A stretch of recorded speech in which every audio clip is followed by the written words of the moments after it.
Welcome back. Welcome back to Brett Breaks Things, the Friday show. We were off yesterday. I appreciate your patience coming back. To all those, we had some donations come in. Thank you so much. People are saints. You are part of the team. All of us are part of the team. Some people are serving other functions, and I just can't thank you enough. I can't thank my viewers enough. Those of you who reach out to me, watch every day. It's just ridiculous, the amount of appreciation I have for you people. Honestly, without you, period, this doesn't happen. Period. Doesn't happen. If you want to go check out Pam Bondi tossing a hand grenade to Congress during these sham hearings, you can go check them out. It was inflammatory. She answered nothing. She attacked people. She got tripped up a couple times. There were some theatrical moments. Go check them out. We got more important things we really want to discuss today, to be perfectly honest with you, and that's just what we're going to do. Because some important things are happening right now going into this weekend. Some very important things. First, I want to talk about what is, for now, mostly symbolic, but could amount to something going forward, and is definitely part of the effort to lay the groundwork to interfere, meddle, fraudulently affect the November elections by the Republicans. You just got to know what they're doing, how actionable their rhetoric has become. The House passed on Wednesday the Save America Act. And I don't want you to get the Save America Act confused with the SAVE Act. The Save America Act passed the House, 218 to 213. Okay? This is the sister act to the SAVE Act. They go at similar themes, but get different things done, should they ever pass. Should they ever ultimately pass. Now, it's not really going to gain much traction in the Senate. I want to be clear about that right up front for now.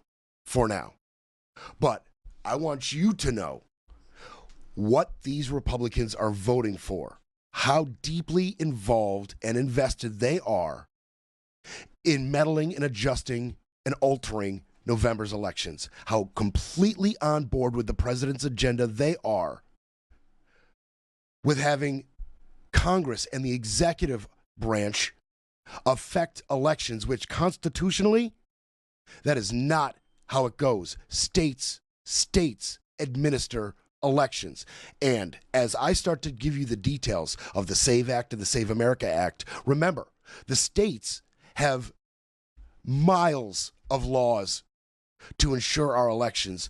I mean, all the things that they purport to be concerned about in this legislation, the Republicans, all of it is covered at the state level. We have free and fair elections when we don't have meddling from Congress and the executive branch. We already have them, state level. Keep that in mind as well. And they know that. They, of course, know that. But there's special little caveats stuffed into these acts. And you got to see it for what it is. Now, first, before I get really into what these acts are, what they do, know that Henry Cuellar of Texas voted with the Republicans for the Save America Act. He voted with them. These acts mainly have to do with voter registration and purges and getting your data. That's basically what these do, but we'll get into it. Knowing that, Cuellar still voted for it. And I just had to know why. Now, the reporting from the New York Times, the reporting from campaignlegal.org and some of the other places we checked out, they didn't have any quotes from Henry. So I went digging, but he did say a few things. I had to know. I just had to know what he said in defense of this. And he said, American elections are decided by American citizens. He says it protects the value of every vote. And he goes on to say it doesn't disrupt existing registrants. That one is a flat out lie.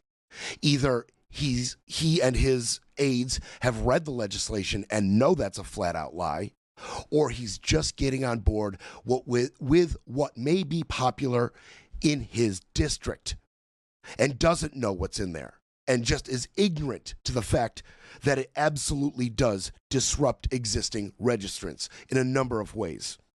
So he's either lying or he hasn't read it.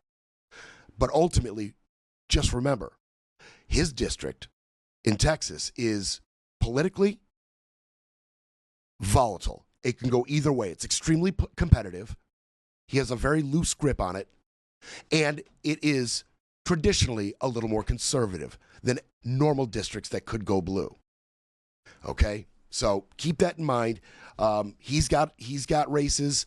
Everybody's got races coming up to November, and they got to say, they have to hedge their bets and take, strategic attempts at holding on to power, and that's what you're seeing out of Henry Cuellar. When the details come out of who's the one Democrat who voted for this, just remember the context on Cuellar.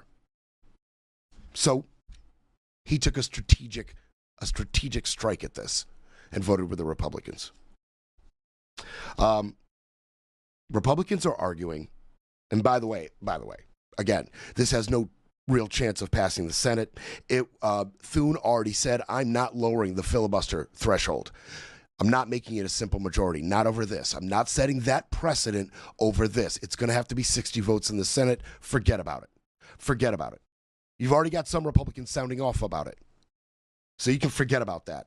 But Republicans have argued that the legislation was more necessary now than ever because of Joe Biden and all of the millions of illegals that came into the country to vote.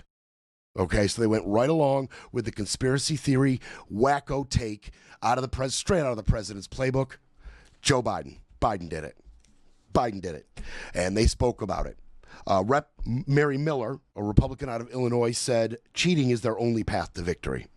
The Democrats' goal was to replace the votes of citizens with those of undocumented immigrants. Boom. Talking point. Boom.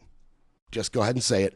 There's enough of them. There's enough Repubs in the House that you're going to get the stock and trade, the homogenous talking point. Biden did it. Illegal immigrants voted. You can get that anywhere. That take is a dime a dozen in the House right now. A dime a dozen.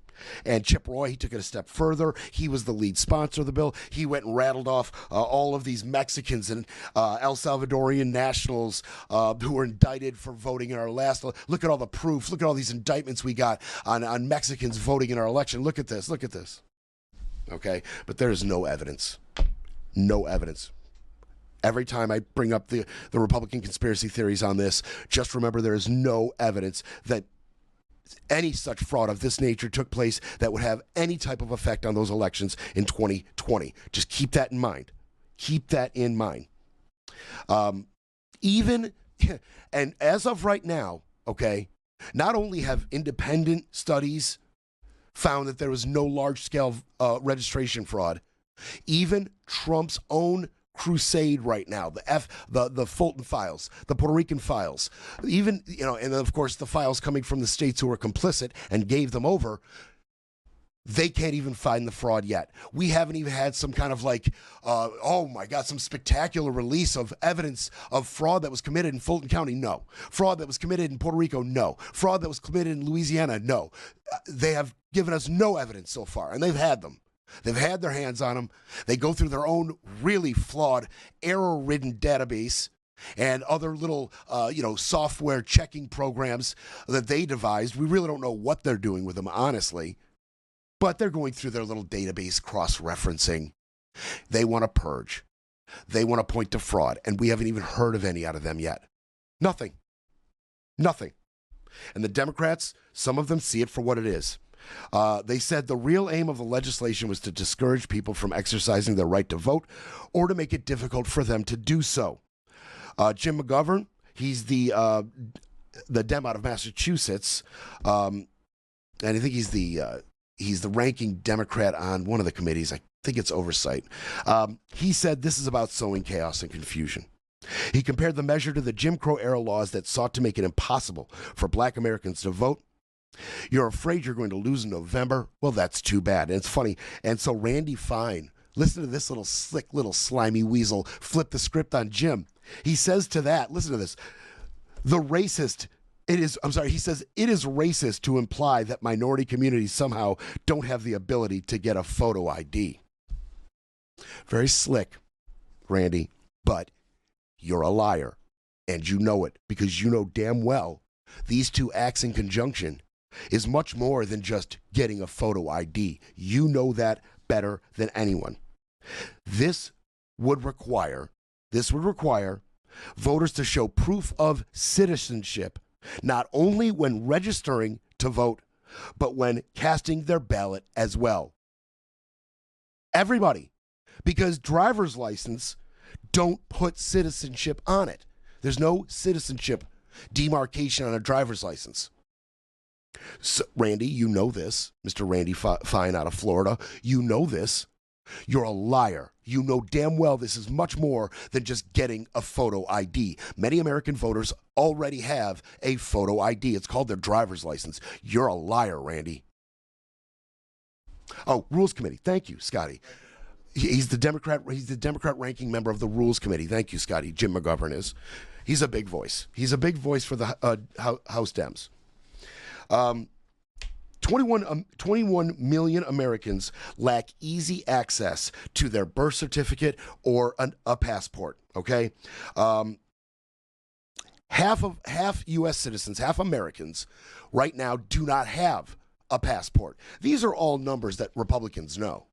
They know how hard it is for some people to go and get their birth certificate. It's multi-steps. Same thing with a passport. Not that easy and not free. They know all this. They know how many people have not gotten these things, how many people feel that it's difficult to get these things, and how many people right now do not currently possess these things. They know all of this. And this act will include a requirement that states give their voter rolls to DHS. DHS. States give their voter rolls to DHS. It will require it. If the Senate were to pass this, the 20 states that are getting sued by the DOJ over not giving up their voter data, they lose. You just lose. Those wins we've had in Oregon, California, we've had wins on this. We've had judges already say, no, we're dismissing this lawsuit from the DOJ. You may not have their voter rolls. We're already getting wins on that front. Should the Senate ever pass this, all 20 lawsuits, loss.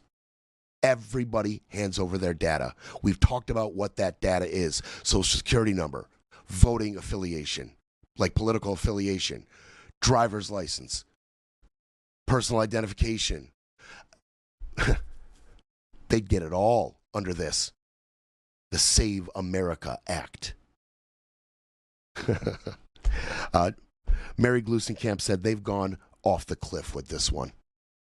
They're trying to undermine what we have demonstrated is a very secure election system. And yet it is. It is. She's absolutely right. The states have this on lock. We've been doing this a while. They've been doing this a while.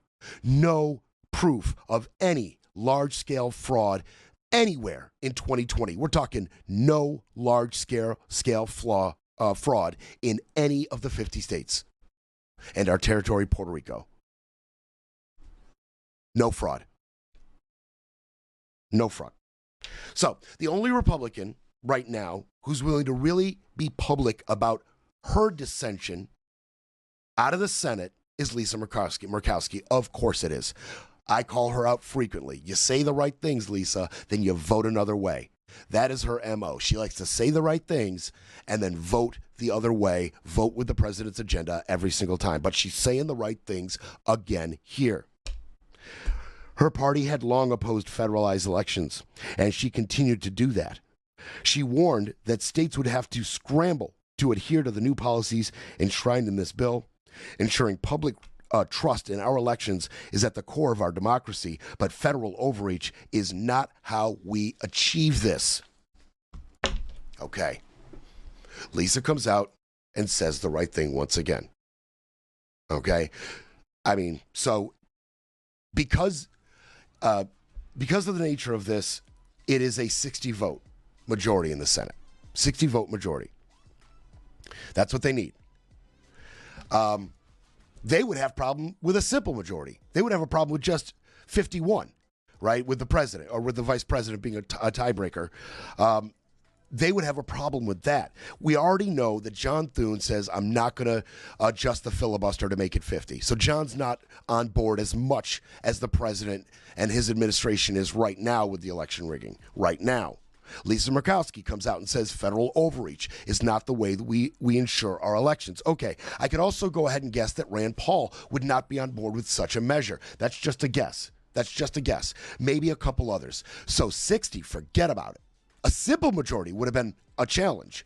60, forget about it. So we're safe from this for now, but I want to let you know what they're trying to get away with.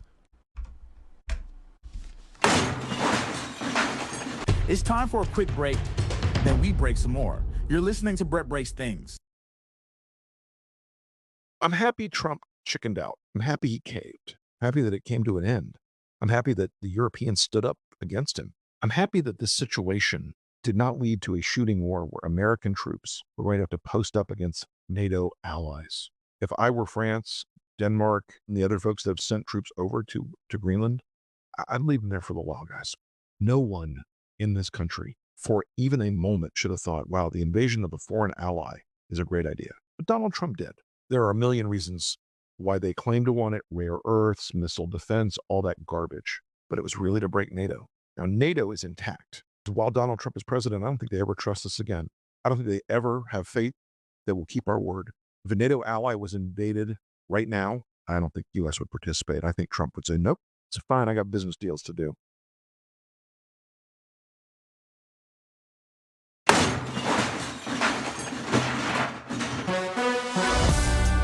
You're back with Brett Breaks Things, because democracy doesn't defend itself. All right, so we're just gonna wrap up right now the SAVE Act and the Save America Act, so we know exactly what they're trying to do, okay? And then we're gonna keep it Oscar Mike. Now, the Save Act, which has been referenced by some Trump officials and Trump himself, and Carolyn Levitt said, oh, he didn't talk about nationalizing the elections. He didn't really mean that. What he meant is we're going to implement the SAVE Act once it gets passed through Senate. She keeps talking about it. The SAVE Act, that was passed in April 10th, on April 10th by the House, just like this. The House passed on April 10th the SAVE Act. So now it's got the SAVE Act and the Save America Act. The SAVE Act is the SAVE Act. The April 10th Act, that is an acronym for Safeguard American Voter Eligibility. All right, it's all about registration, mostly about registration. So again, because a driver's license alone does not demarcate whether you're a citizen or not, they're talking about to register, we need your birth certificate or a passport. To vote, we're going to need a birth certificate or a passport. If you, and again, like Cuellar saying, it won't disrupt people already registered. Well, yes, it does. When they re-register for any reason, let's say they move, let's say they want to change political parties, anything like that, they'll have to go through the whole process again, this time with proof of citizenship. All right, it won't simply be hey, I want to re-register, here's all my info, I want to change this, boom, we're done, because I've already proven myself and I'm already a registrant. No. You go to the back of the line. You have to re-register with the new guidelines. They know that. So how many can they peel off with just requiring a passport or birth certificate? How many can they peel off? How many people are going to be like, you know what? I tried, Dems. I tried. This is too much. I don't have time. I just realized what was in this. Whatever. I don't have time. How many could they peel off with just that alone? Okay. And then most of these people who register, they don't do it in public down at the tax collector's office or wherever the heck you register in person. I don't know where it is.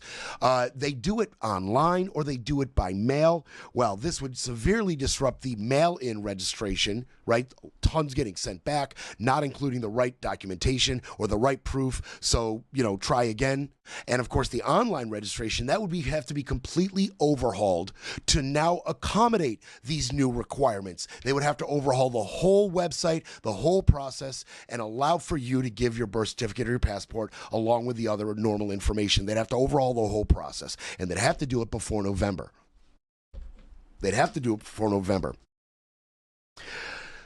This SAVE Act, the previous one, the Save America Act, the new one, also embedded in that is a purging of voter rolls. That is the main focus. It is the focus on getting your information so they can purge. They're going to get your information through the Save America Act. They're going to run it against their own database, which has been proven to be wildly riddled with errors. And then they're going to come up with discrepancies between their database and the voter rolls of a state. And they're just going to purge everybody with any type of discrepancy, and you can figure it out later.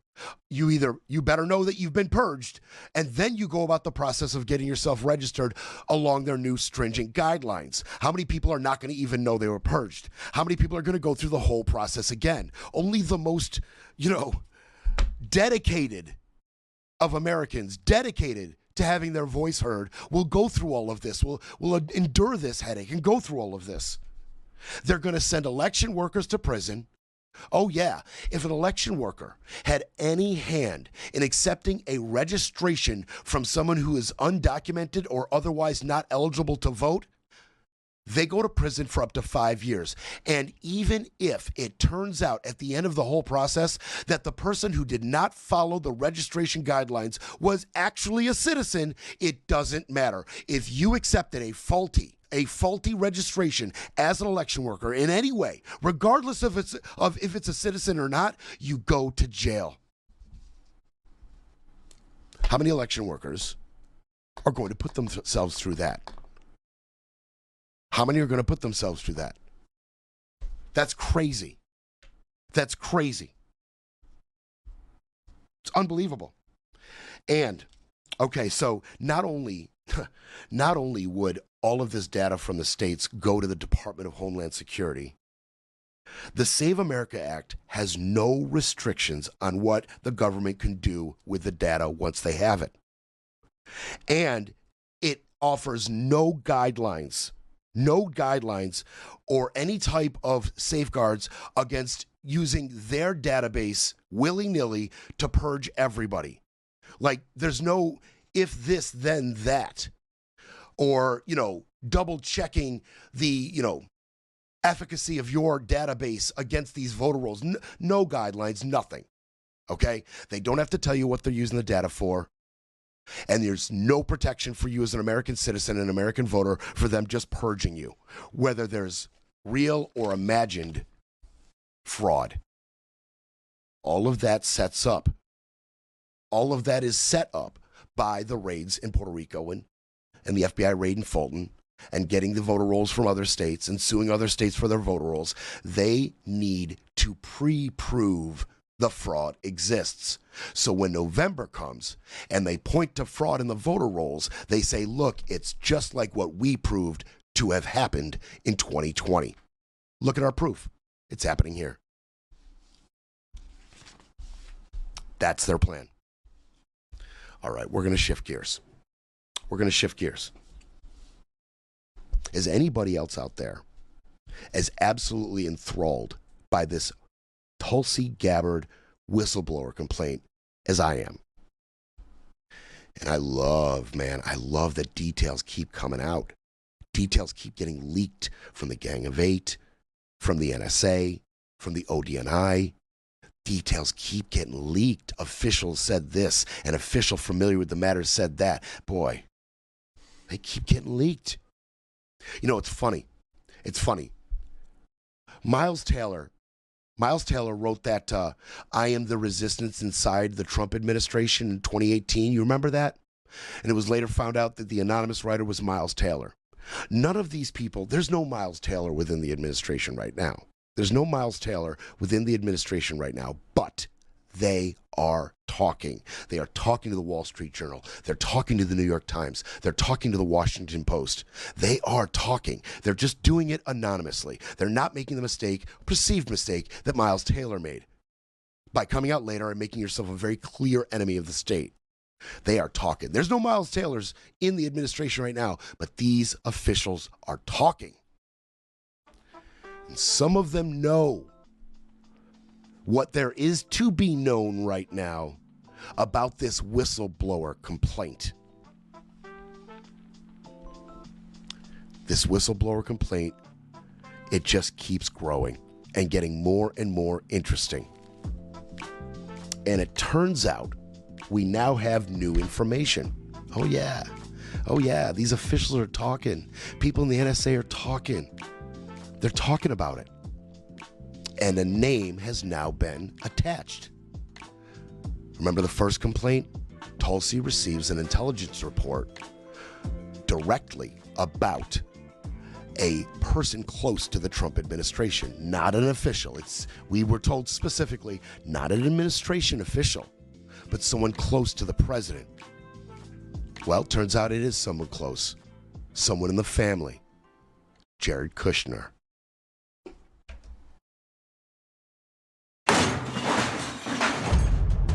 We'll be back to break it all down. You're listening to Brett Breaks Things.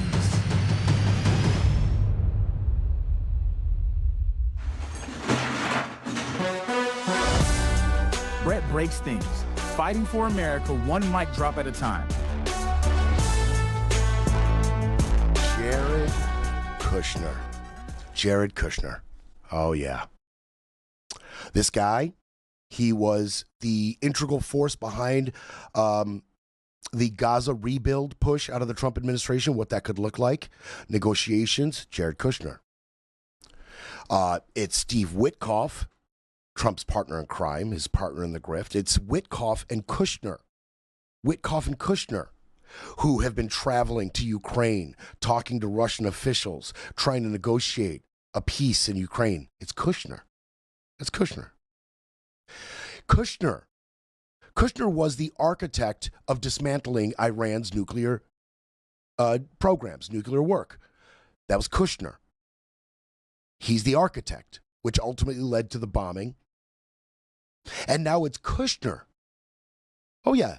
Kushner last week meeting with Iranian officials to talk about a way the United States and Iran can move forward without Iran being a nuclear power. It's Kushner. This guy Kushner is working alongside the Trump administration in an unofficial role. He just is there. He hasn't been vetted. He hasn't been appointed, confirmed.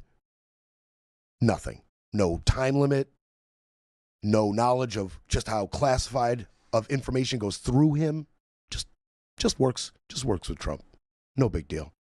This guy runs a $1 billion investment firm called Affinity Partners. Affinity Partners. He has received billions from Arab monarchies and elsewhere around the world, just projects all over the world. You know, I have portrayed Putin as a Bond villain many times in the past, and he's a Bond villain, right? Ex KGB,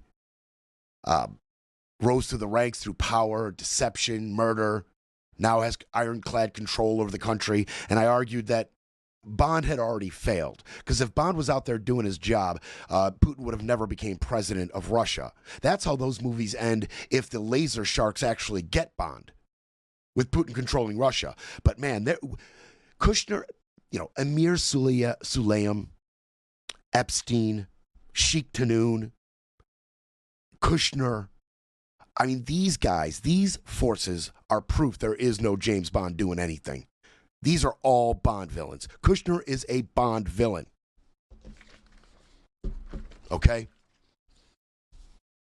Just for a little context on Jared Kushner, his son-in-law. Now, the two foreign nationals that were described in the whistleblower complaint, the two foreign nationals who are in the intelligence report, they were talking about Jared Kushner. They were talking about Jared Kushner. Now, it's important to note that Trump administration officials, they say all of this is demonstrably false. Everything that the two foreign nationals were talking about is all false. And to even get into it would be to expose highly sensitive information gathering techniques. We can't even talk to you about it. Can't talk to you about it. But officials within the administration, anonymous ones, are talking about it. And they say, yeah, you know what? That senior Trump spokesperson, they're right. There is no defined corroborating evidence that what these two nationals were saying were true. But that doesn't mean it lacked all merit. They're saying, look, it could be true. We just don't have evidence right now that it is. but it could be. It could be.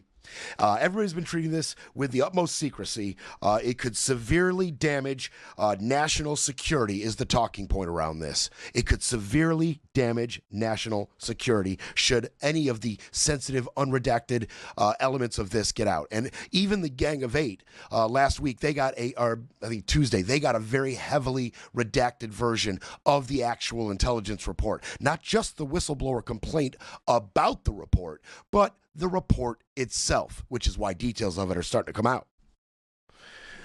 Not only are Democrats very concerned about what is being alleged by these two officials, but they're very, very concerned about Gabbard herself abusing her position to block the release of the whistleblower complaint.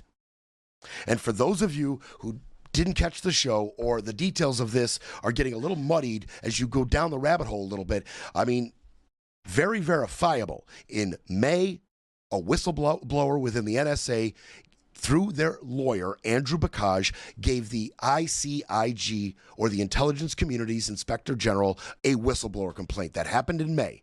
The complaint involved, we know now, 2 foreign nationals talking about Jared Kushner. The complaint also said that there was a NSA legal counsel who facilitated not distributing it, burying it, essentially. Okay? Tulsi got the intelligence report, went to Susie Wiles, chief of staff. Susie Wiles and allegedly President Trump said, bury it. Bury it.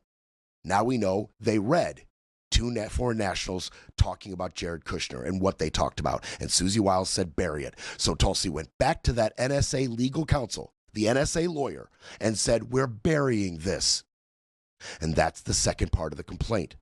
That lawyer should have blown the whistle themselves. Instead, that lawyer, the NSA lawyer, the legal counsel, helped Tulsi bury the complaint. The intelligence report. The 2 foreign nationals' discussion about Jared Kushner. Buried. Now, Tamara Johnson, the Inspector General at the time, said 1, completely false the first claim. 2, the second claim, I have yet to decide on. She kicked the can until Christopher Fox became the permanent ICIG, as Tamara was just acting. Now, when Tamara Johnson first said, I can't rule on all of this, Andrew Bakaj, the lawyer for the whistleblower, said, you know what? I want to release this to Congress myself, which I am legally allowed to do. And Tamara Johnson said, yes, you are. All you need is the Office of the Department of National Intelligence to give you legal guidance on how to release it. Once they give you their legal guidance, you can release it. And months went by. And Bakaj, every month, for the better part of a year, kept asking the ODNI for legal counsel on releasing this whistleblower complaint, month after month after month after month. And when it finally got to December, and all of this started to blow up, and it was the Washington Journal that got their hands on it through Bakaj, then Tulsi says, I never knew about this. I never knew about the whistleblower complaint. I never knew about the intelligence report. All of this is completely new to me. It was my lawyers within the ODNI that kept stiff-arming Andrew Bakaj. They're the ones that kept kicking the can. They're the ones that kept telling him it's too sensitive, it's too confusing, there's so much legal ground, we just can't give you counsel. And the Democrats are calling bullcrap. That is how Tulsi weaponized her office to try to bury the whole thing. Not just the intelligence report, but the whistleblower complaint about the report.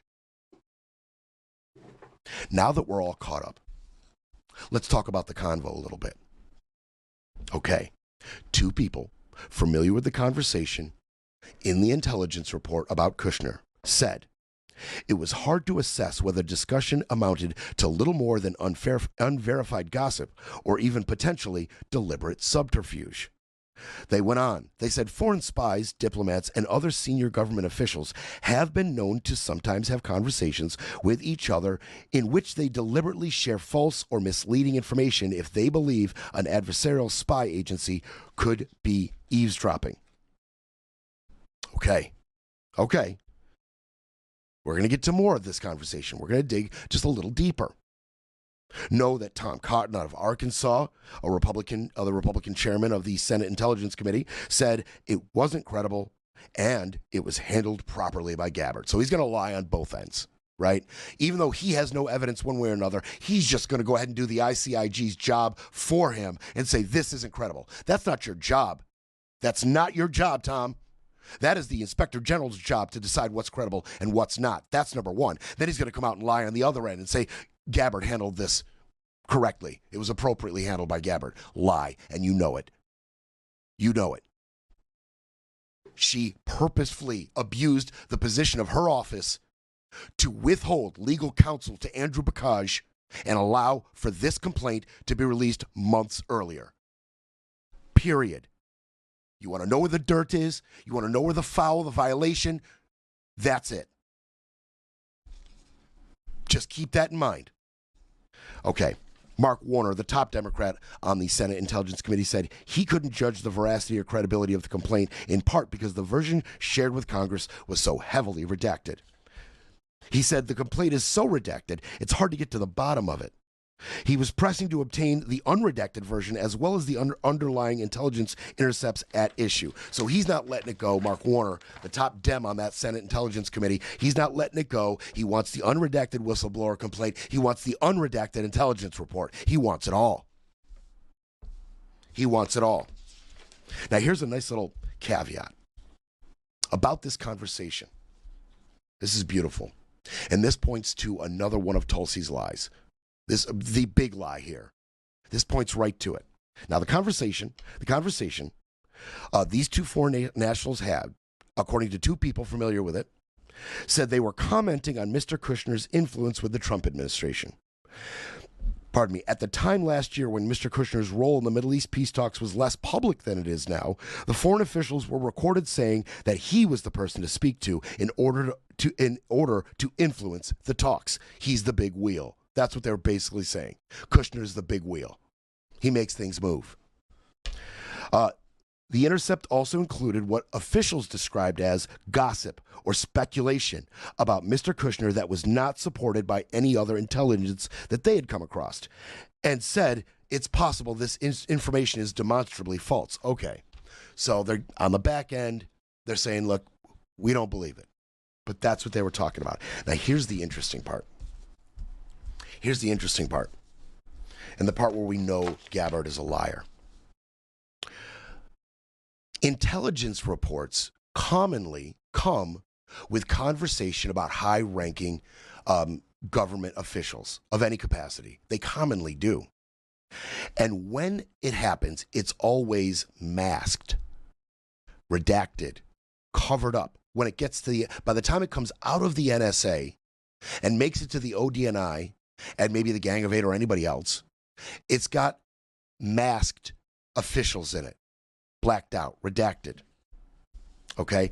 Now, this conversation with Kushner came masked. It did. But the officials are saying there was so much said in this conversation that it was very obvious who they were talking about. Now, another type of this conversation took place months ago.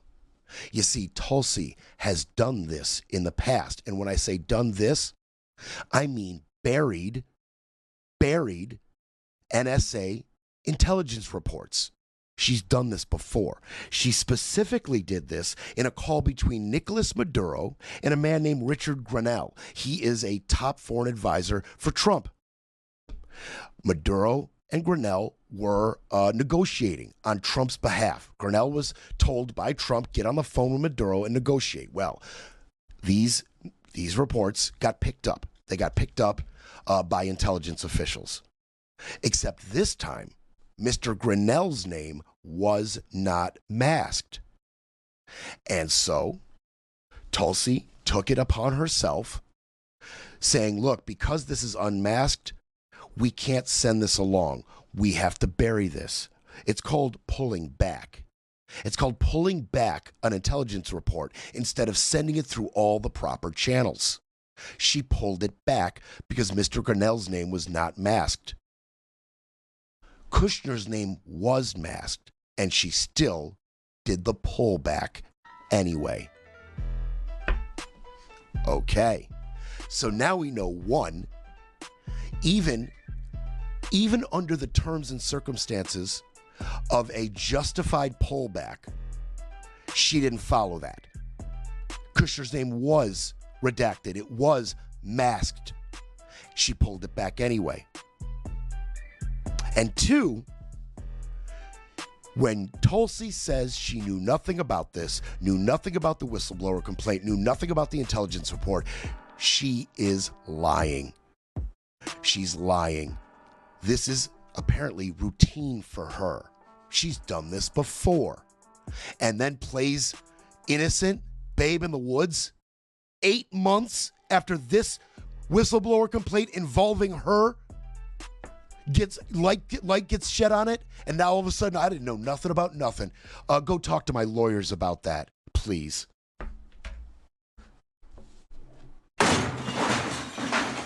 Breaking politics, breaking narratives, breaking news. But first, we need a coffee break.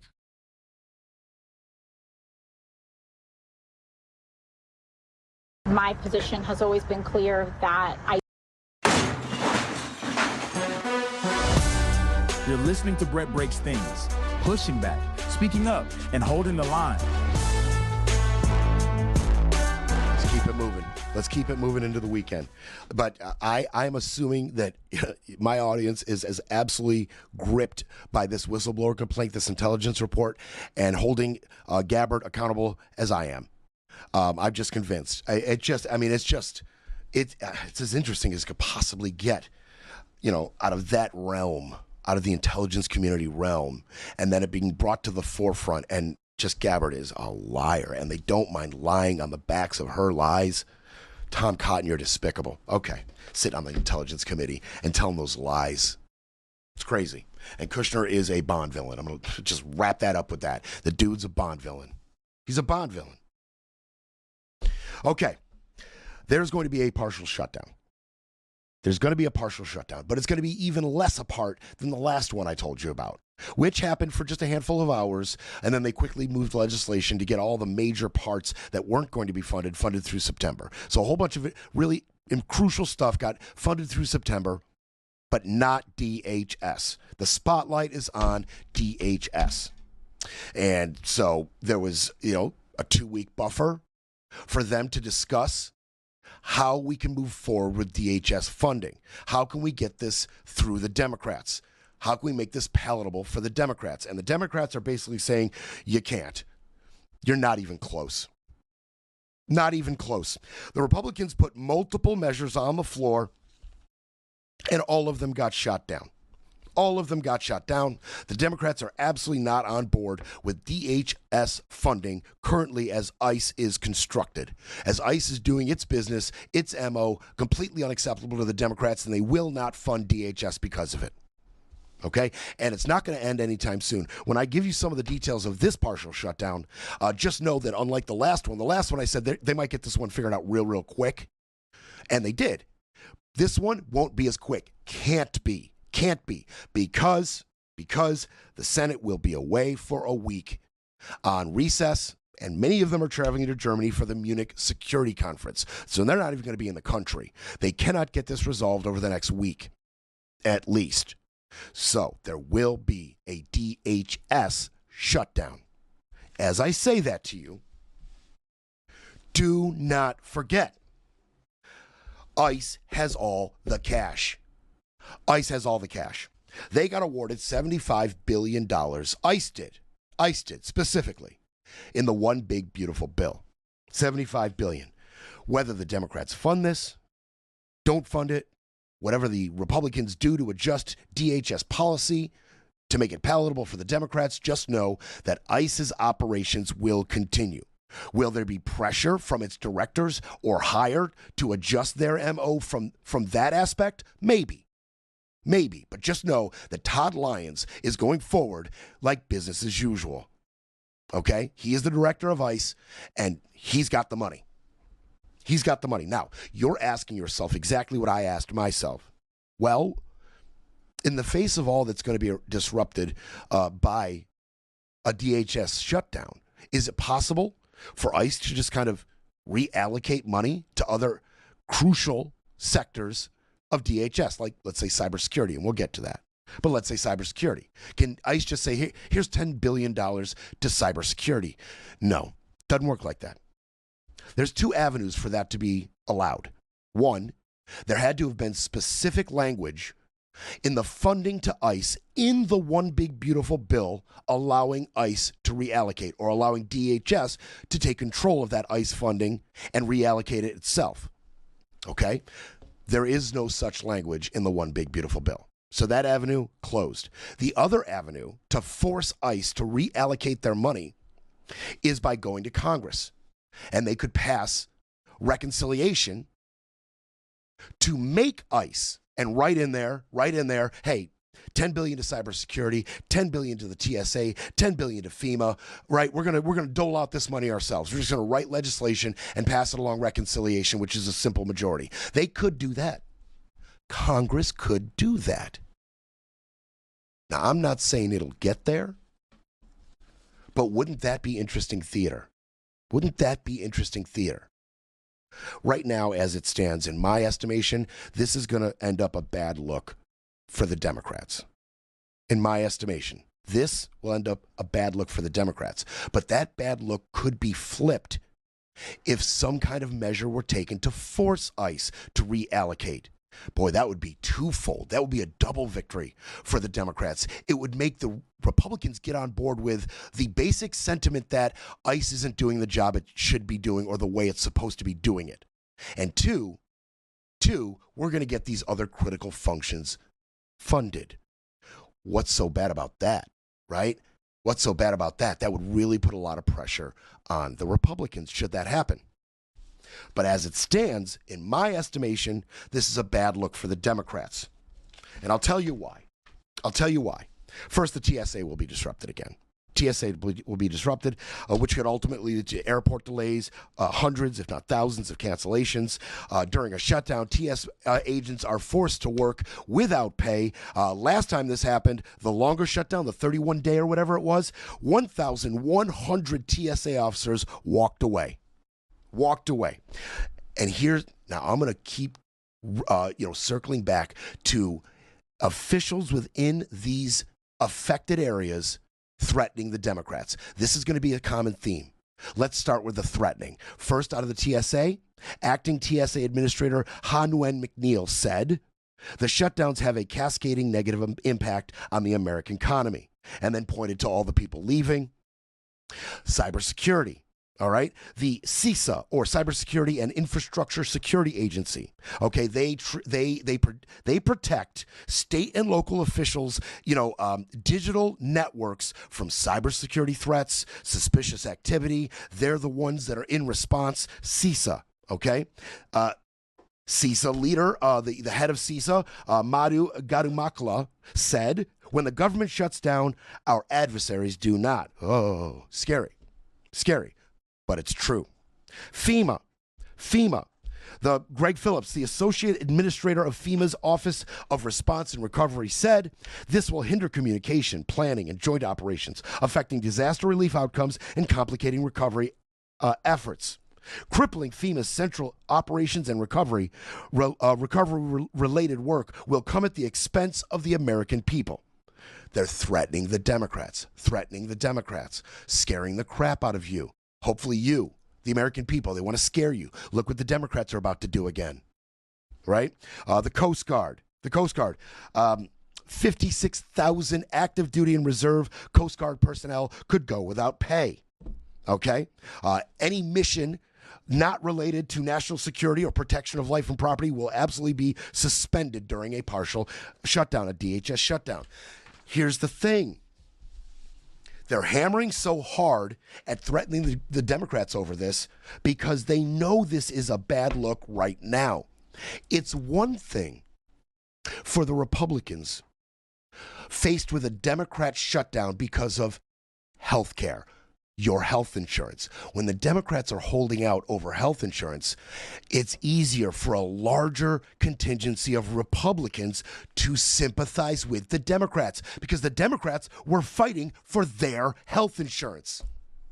That's a very simple concept. The Democrats were fighting for something that affected Republicans' lives, and it started to turn a little bit on the Republicans. This was a bad look for the Republicans. Democrats shouting, we're shutting down the government because we can't allow Republicans to take away your health care, and a lot of Republicans were listening. That's a winning public stance. This is a losing public stance if you're trying to peel off Republicans to sympathize with you. And I'll tell you very flatly why. ICE's MO, their operations, Midway Blitz and Operation, all the different Catch of the Day and Operation Metro Surge. This is what Republicans voted for. This is the one part of the president's promises and his platform during the election cycle that he is adhering to. The one thing he's adhering to. Republicans like seeing brown people get their windows smashed in and dragged out. They like it when they're getting chased down in the street, bloodied in front of their family. They like it. And now Democrats are out here saying, we're not going to fund TSA and FEMA and cybersecurity because of the way ICE is doing their business. Republicans are like, we love the way ICE is doing their business. You better fund it. Fund it. I don't want to be stalled at the airport because you're butthurt about the way immigrants are getting kicked out of the country. I don't want to have my flight canceled. I want disaster relief in my state. You want to take that away? Because you're a snowflake leftist Antifa that doesn't like the way undocumented immigrants or illegal aliens are getting thrown out? No. That's what I voted for. This is a bad public stance. This is a bad public stance. And what makes the public stance worse is that ICE will not be affected. Whether they win or lose, whether the Republicans even come to the table and start adjusting language within the DHS legislation, ICE is going to do what ICE does regardless. They are flush with cash. They're flush with it. They're going to do what they want to do anyway. This is not a winning position for the Democrats. I'm just going to be, I'm not saying it's not without good cause. They're trying with what very little power they have in the government, which is the power over some spending. They're trying to use that small amount of power they have right now to do good. That's what they did with the last shutdown. They tried to use that small amount of power over spending to do good for your health insurance, your health care. They tried and failed. They are trying here to end this chaotic, in violation of our civil rights, immigration policy by ICE. They're trying. Citizens getting shot, the terrible visuals. They're trying. And they will fail. They will fail. And this time, they will not get any Republican support from the voting population. This is not a win come November. We're coming back for overtime. Not done with you yet.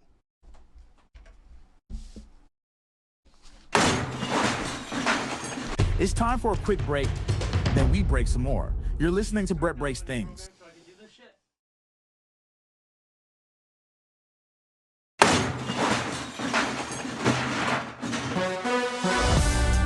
Brett Breaks Things, fighting for America one mic drop at a time.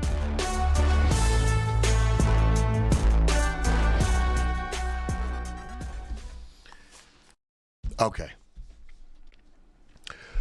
Let's keep it moving. Let's talk about DHS real quick. Let's talk about DHS. Now, we're talking about DHS with a backdrop of Tom Homan coming out and saying, we're about to withdraw 2,000 federal agents from Minnesota. They're saying, I'm not going to give you all the quotes from Homan, but Homan's saying we're leaving, ICE is leaving Minnesota. We have mission accomplished. unprecedented numbers. He cited like 4,000 arrests and deportations. He said, hey, the local and state officials, they got on board, right? They got on board. They did what we asked them to do. It's all good here. Okay, this is in stark contrast to the way Kristi and Bavino and Lyons had previously been handling Minnesota. We know this. We've seen and heard from Kristi less and less and less, and we've seen and heard from Holman more and more and more. This is very much by design. Kristi is in deep water, hot water. She's in trouble. She's in hot water. Okay, and by the way, they're also pulling troops out of Chicago, Los Angeles, Portland.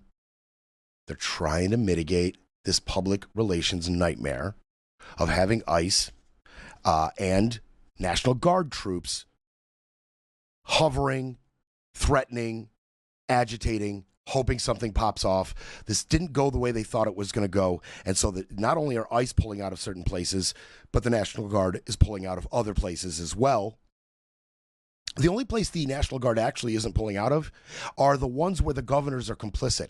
And in those instances, Trump has handed control back to the governors, like I think Louisiana, New Orleans and Memphis specifically. The governors of Tennessee and New Orleans have said, hey, we like the National Guard here. And Trump said, great, they'll stay. You're in control of them once again. But he's going to stay in control of the National Guard in Washington. That's not going to end, even though they had a very specific deadline, 30 days. Everybody backed off. All the local and state officials backed off. And Trump remains in control of the federal presence in Washington, D.C., his private little army. Private little army. I want to talk about, in overtime here, Kristi Noem and Corey Lewandowski. And I'm going to go fairly quickly. But some of this reporting out of the Wall Street Journal and Michelle Hackman specifically is pretty revelatory and pretty salacious, to be honest with you. And we're going to catch you up on where Kristi is right now and where it's going. Okay? Now, Kristi's style, she said, was going to lead to more arrests. I'm going to be so heavy-handed that these people are going to self-deport. Those are her words. That is her. That was her mission statement, right? It's going to be spectacular. It's going to be splashed across the news. It's going to be brutal. We're going to get a quota of arrests every day, and we're going to make them just leave the country. That was her MO. That was what she was going to bring to the table. That's what she was going to bring to the table.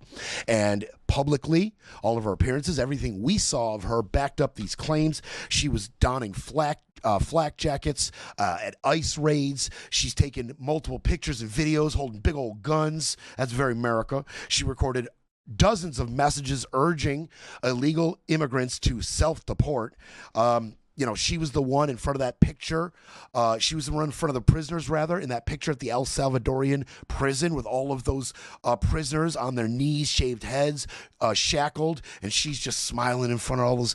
The whole deal. But what we don't see is much more interesting. What's going on behind the scenes at DHS, specifically with Corey Lewandowski and Kristi Noem, is much more interesting. I mean, there's the despicable stuff, and there's the stuff that puts you off, the stuff that confirms that they are who you think they are. Reports, they can't stop people from talking about the way they conduct themselves day in and day out to everybody. You just can't stop it from leaking. And people are starting to talk. They're starting to talk. Again, there's no Miles Taylors among them, but they're talking. Lots of administration officials and officials within DHS are speaking to the Wall Street Journal and Michelle and other people. They're talking. They say that they are constantly berating and yelling at staff in a very ugly nature. They've been giving polygraph tests to people they don't trust. They fire anybody they don't trust or don't think is doing a good job or executing their game plan as they see fit, just firing just scores of people. And none of this is lost on Trump. Her failures, the dissension, the contention, none of it is lost on Trump. And people within Trump's inner circle have been urging Trump to fire her actively and consistently. Lots of people close to Trump want her fired, but he keeps saying publicly, quote, he has no plans to dismiss her. But instead of dismiss her, he's running the playbook. Bury her. Bury her into something that's not even her purview. Let her go be the face of election fraud, revealing, uncovering, investigating. Let her go do that. And we'll just frivolously sprinkle there may be some foreign interference here or there to justify her presence within our election integrity. But she has been very much replaced in terms of ISIS policy, because that is now Tom Homan's domain. And it's my estimation, it's my guess that all of DHS will be eventually, one way or another, all of Tom Homan's domain. Now, Noem and Lewandowski, her top advisor, and maybe more, wink, wink, wink, wink, they know they're in trouble. And they have started a rehabilitation tour, let's call it. After the Alex Preddy killing, they immediately requested and got a private meeting with Trump where they discussed the progress of ISIS operations in Minnesota, let's say. Now, some sources close to the administration or in the administration say that went okay for Corey and Noem. It went okay for them. It wasn't a disastrous meeting. It went okay. And so they continued their efforts to try to get back in his good graces and the good graces of some of those top administration officials who have been looking to get them fired. First, they scheduled dozens of interviews, like a press tour. She went to Miami and touted new TSA measures and the security of the Miami airport. She went to Arizona and talked about the progress of the border wall there. And they've been doing a lot of press opportunities to try to rehabilitate their image a little bit and separate themselves from what's going on in Minneapolis. Okay?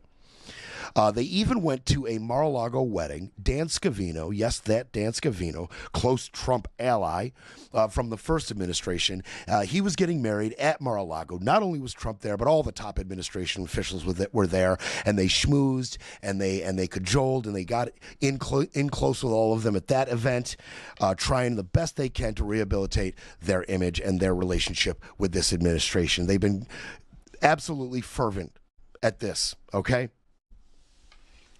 One of the biggest problems Trump and his administration officials have with Noem and Lewandowski is the fact that they are a thing. Okay? They're bleeping, apparently.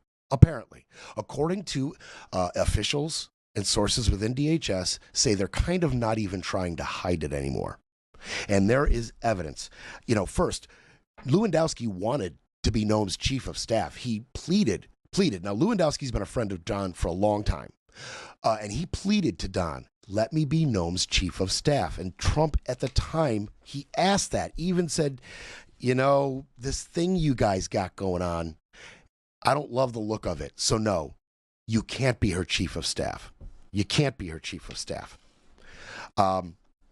This relationship, this romantic relationship kept getting brought up, and there's evidence to support that they are a thing. One, Noem moved into a house that is provided to the leader of the National Coast Guard, which technically, because the Coast Guard fits under DHS, she could be considered it. Although normally this would not go to her. It would go to the person who's actually leading the Coast Guard, which isn't her. We heard from one of those people earlier in that shutdown report. It's not Kristi, but Kristi moved in. And Corey moved in across the street. That's right. He moved into an apartment directly across the street. And there is multiple evidence on security footage, multiple instances of them, of Corey specifically, walking across the street a lot, late night and otherwise, over to visit Kristi. And even times when Corey himself was staying in Kristi's house there. So that's one. It looks like they had a love nest. That's one. Okay? And don't forget, they're both married. They're both married. They both deny this, but multiple people in within DHS said they're not even hiding it within the administration, within Homeland Security itself, away from the public eye. They're not even really hiding it. There's another example. See, there's this plane that they've been leasing, and they're looking to buy it. this $70 million luxury 737 MAX jet. They've been leasing it personally for Noem and Lewandowski, and it's got a private cabin in the back. Psst, private cabin in the back. A lot of speculation on who goes in and who goes out. Sometimes Kristi's in there, and then Corey goes in there. Sometimes Corey goes in there, and then later on Kristi comes and joins him for extended periods of time. Yeah. And it gets even dirtier with this jet. Normally, the jets used by DHS, it's not a leased $70 million jet. It's usually, jets provided by the Coast Guard or some other federal resource, and they're buying more jets. And they're saying these jets are for high-profile deportations. That's what these $70 million jets are for, high-profile deportations. And they're buying 7 more of these with our money from the one big, beautiful bill. That's $75 billion. This is what it's going to. 8 multi-million-dollar luxury jets for Corey Lewandowski and Kristi Noem to fly around the country in. Yep. And as far as Corey goes, when he was passed over as chief of staff for Kristi, he settled on a special government employee. And this is a specific term, a specific position, right? It's a designation under federal ethics law, right? Under these laws, for special government employee, 1, he doesn't have to relinquish any of his outside salary or investments at all. And normally this is reserved for people who are experts working on a very specific project. And it's only for 130 days out of the year. Well, there's a lot of problems with this, with Corey. Okay, he has taken on a much more expansive role than a normal special government employee. He is directing personnel what to do. He is doling out government contracts. So let me say that again. Corey, who does not have to divest himself, does not have to separate himself from any of his private contracting salary or investments, is now doling out contracts to the private sector using ICE money, DHS money. You see a problem with that? Somebody from the private sector who has investments and a salary with a company, and people in this sector, he's using government money to hand out government contracts in the millions of dollars to other people in the private sector. Okay, great. And as far as that 130-day period, so his power to dole out contracts from the private sector and his role and his 130 days, so much of a stink was brought up about this, not only from the White House, but from other department officials, right? So they started this little inquiry. And in the inquiry, DHS officials, they listed a number far lower than the actual days Corey has been working. They listed some small, minuscule number that everybody knows, everybody within the administration knew wasn't the actual representation of how many days Corey was doing these tasks. And it turns out Corey was going into work and faking, clocking in with his card, with his identification card, faking it and going into the building so it wouldn't be tracked that he was working on certain days. And they knew it. And this was discovered in the inquiry. And nothing was done. And he just got renewed for another 130-day term as special government employee this year. How about that? Just corruption everywhere. No big deal, right? No biggie. Massive corruption all throughout. You know, what the White House is concerned. Committee members are concerned about Corey giving away money. People within DHS, in terms of Corey giving out government contracts from the private sector, several officials inside the department said contracts and grants are being awarded in an opaque and arbitrary manner, and some are being held up without any explanation. Lewandowski is urging officials to move away from continuing long-term contracts, established long-term contracts that have been put in place, and we go with the same people over and over again, right? Established contracts. He's eschewing those. We're not doing those anymore. He and Noem are instructing high-level staff to meet with specific companies to dole out these contracts. Specific Noem and Lewandowski approved companies to get these $1 million contracts out of DHS. And they're withholding funds. Politically motivated, maybe other motivations, but they are withholding DHS funds in other places. We already told you about, after the One Big Beautiful Bill, there was language in there where Kristi Noem had to personally approve any expenditure out of DHS over $100,000. Anything that costs more than $100,000 has to go through Corey and Kristi specifically. Because of this, they have withheld disaster aid in Georgia, and Brian Kemp's like, why? Right? He's calling for help. He's asking why this is being withheld. They withheld money for the building of Alligator Alcatraz and the upkeep of Alligator Alcatraz. That's right. Not only are the people of Florida paying for Alligator Alcatraz, there's money supposed to be coming out of the DHS for that, which is not coming. Officials in Florida are like, we've called. This is kind of getting serious. The condition, we want to make this a W for the department, but it's turning into an L because you won't respond. And she is holding up funding for the wall, right? And that squawking is coming from their resident thorn in their side, Rodney Scott, okay? The Commissioner of Customs and Border Patrol, CBP.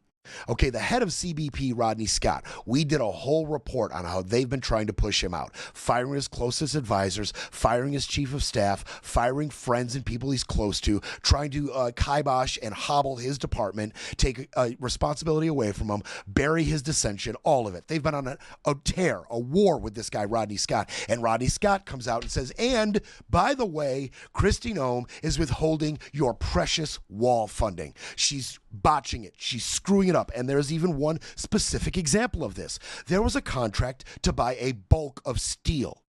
It sat on her desk for about a year.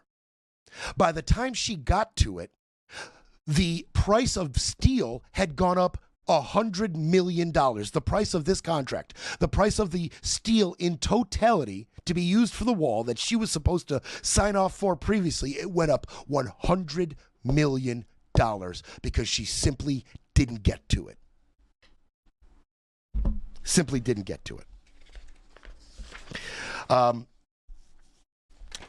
want to be clear. I want to bring you this too. Two other stories out of Kristi. If you're enjoying this, hang on for two more little stories. One.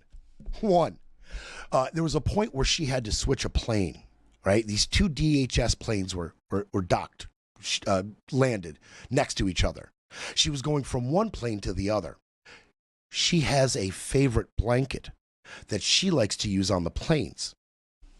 Well, the Air Force pilot who flew the first plane, when he went to get on the second plane, forgot to bring her jacket. So Corey and Kristi fired him. He allowed the first plane to take off with her jacket. So they fired him. Okay, they went about their business in that city they were in, and then they were going to get on that second plane and take off. Turns out when they got back to the second plane after their business was concluded there, they realized there's no qualified Air Force pilots available right now to take us home.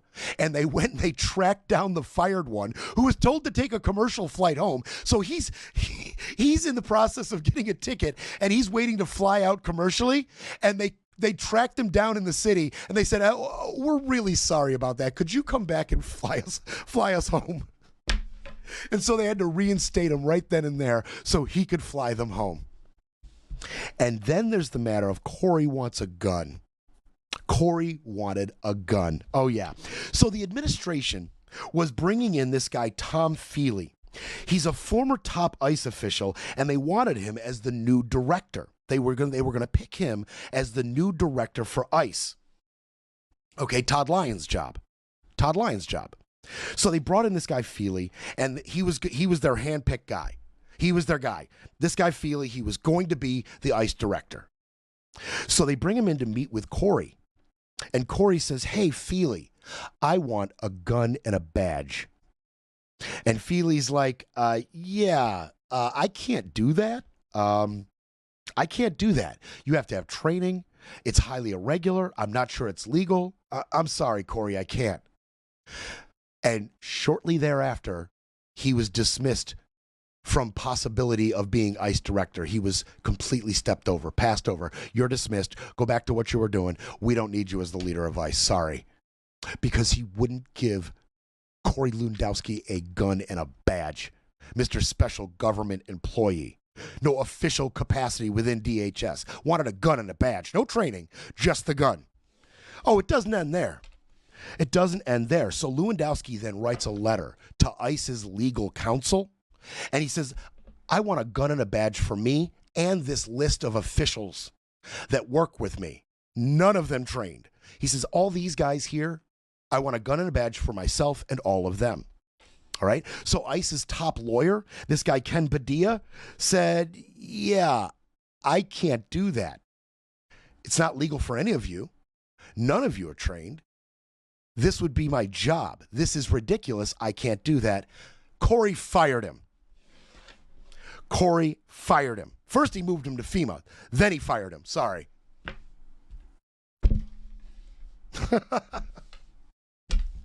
Okay. We're having our fun. But what can be actually done about Kristi Noem? What can be done about Kristi Noem? She's already being buried by the president. Looks like Tom Homan's taking on her responsibilities, her real ones, as she goes, on other pursuits, right? Doing her press tour, trying to rehabilitate her image. Bovino's gone. Lyons is silent. And Holman's doing her job. But what can be done about Kristi if that's not good enough for Democrats? Okay. To remove her from office, you can either go with a resolution to simply remove her, or you can go with a congressional impeachment, which is to charge her and then remove her. They wouldn't do that. If they decide not to charge her, right? No charges, and make it a simple resolution. That resolution to remove Kristi Noem would go through the House and the Senate. And it's a simple majority. It's a simple majority. It would be a simple majority vote in the House and a simple majority vote in the Senate to remove her from a DHS. And the best part about that is it would not require Don's signature. So if you're thinking about, hey, if this stuff keeps getting out and getting worse, if they prove somehow that she has been abusing the purse of DHS to hand out contracts favorable to Corey's business partners and friends of theirs in the private sector, and there is something actionable there, they could charge her, or they could just move to remove her, a resolution. It's a real possibility. Let's see what happens with subsequent reporting coming out about Corey specifically abusing his special government employee role, because there is some there. I will see you Monday. Thanks for hanging around for overtime.